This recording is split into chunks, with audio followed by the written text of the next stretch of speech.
Comment analyser le risque tiers dans SAP?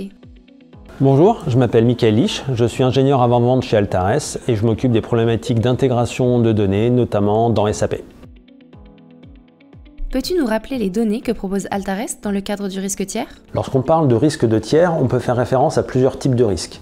Le risque de défaillance, le risque de conformité documentaire, le risque de compliance, loi Sapin 2, le risque RSE, le risque cyber, le risque de paiement. De nombreuses sources de données sont disponibles pour analyser ces différents types de risques. Si on se concentre sur le risque de défaillance notamment, on peut regarder les bilans, analyser les ratios d'une année sur l'autre, regarder l'évolution des défaillances, regarder le profil macroéconomique d'un type d'activité.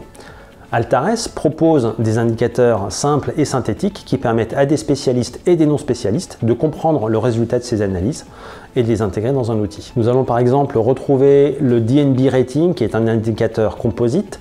Première partie surface financière, deuxième partie une classe de risque. Un indicateur 3A4 va donc me dire que j'ai affaire à une société de taille moyenne dans son pays, 3A, la surface financière, qui sont codifiées de 1A à 5A. Il y a une classe de risque élevée 4, puisque les classes de risque sont codifiées de 1 à 4. Dans les pays où davantage d'informations financières est disponible, on va retrouver le score de défaillance, le Failure Score DNB. Ce score est un score sur 100, 100 étant le risque le plus faible, 1 étant le risque le plus élevé, qui indique également souvent qu'une société est en procédure collective. Dernier point, le PEDEX, donc Payment Index, qui est un indicateur exclusif de Dun & Bradstreet.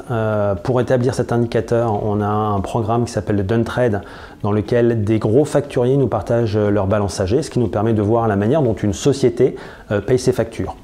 En avance, à l'heure, en retard, et notamment de voir comment ce retard évolue dans le temps, puisque c'est une information qu'on collecte de manière régulière. On en déduit donc un nombre moyen de jours de paiement en retard, et une société qui paye ses factures de plus en plus en retard a un risque de défaillance qui augmente. Cet indicateur permet également de comparer la manière dont cette société paye vos propres factures par rapport à son comportement de paiement naturel.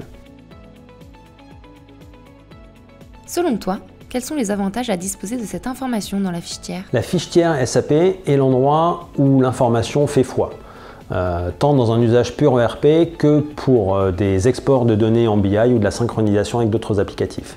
Disposer de toutes les données risques dans cette fiche tiers SAP permet d'avoir toutes les informations sur son tiers au même endroit et de pouvoir les partager avec le reste de son SI et le reste des départements.